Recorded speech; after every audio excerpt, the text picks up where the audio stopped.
Hi there, Steve Kaufman here, and I'm going to talk about languages again, and I'm going to talk about words, vocabulary words, because in my Greek, which I started, I think, around March, April, and did for a few months, and then I left it because I went to Ukraine and did some Hebrew. So I've been at it for 3 or 4 months. And my statistics at LingQ tell me that now I know 4,200 words or something.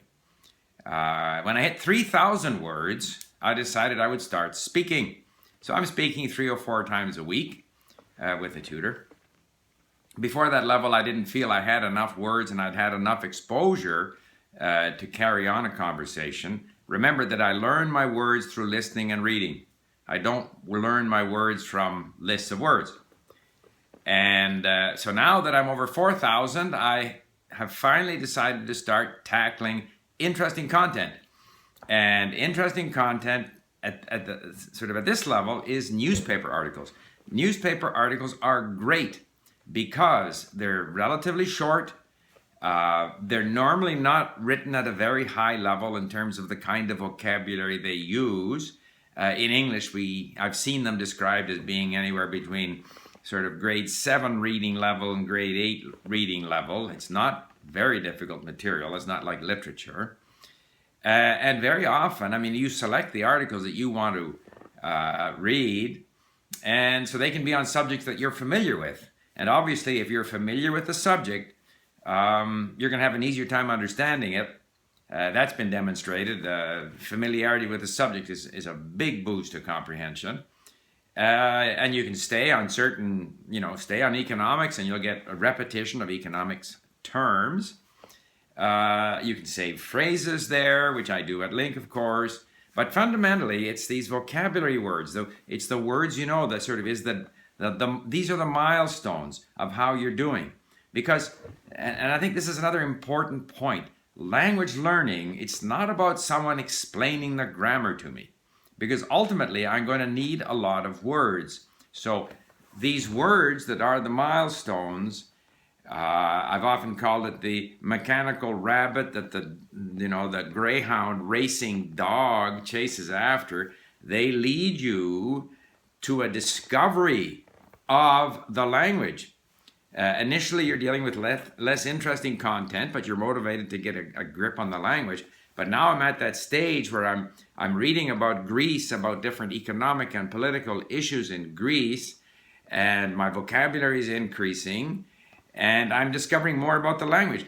And we discover the language ourselves because to try to present all the details of the grammar and then test you on the grammar, it's just too much up front.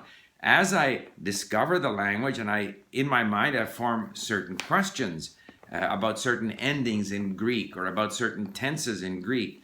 And there's so much in the way of resources on grammar. I just look it up. I can Google it. I can buy a Greek grammar book if I want. There's no shortage of resources that you can go to satisfy your curiosity about grammar once you have seen certain things in the language and want answers to certain questions. And so as you progress in discovering the language, you can ask yourself different questions. But the measure of your progress through the language is this number, your vocabulary, the number of words that you know. So if I look at my statistics at LingQ, and this is why we have statistics at LingQ, I know there's 4,200 words. I have saved close to 16,000 links. Those are words and phrases that I have saved. So those are now no longer completely new to me, but they're not yet learned. And as I review them in LingQ, if I'm reading a new text, anything that I have previously looked up is going to be there in yellow for me. If I feel I know a little better, I might advance it in status. I like doing that because it makes the shade of yellow a little lighter. I like seeing lighter colors on my screen. It gives me a sense of achievement. And eventually I move those to known. So potentially I have 16,000, and it's not all words. Many of them are phrases.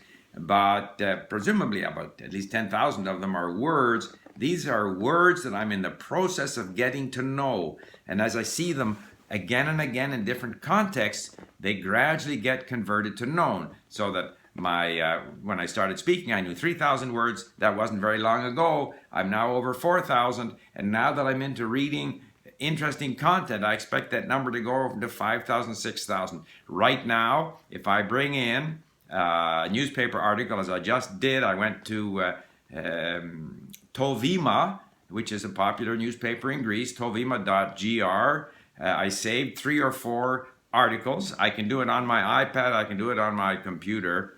Bring it into LingQ, and I can see that on average, these articles that I bring in have about 30-35% new words for me. These are words that I have not yet come across at LingQ. Now, that includes proper names.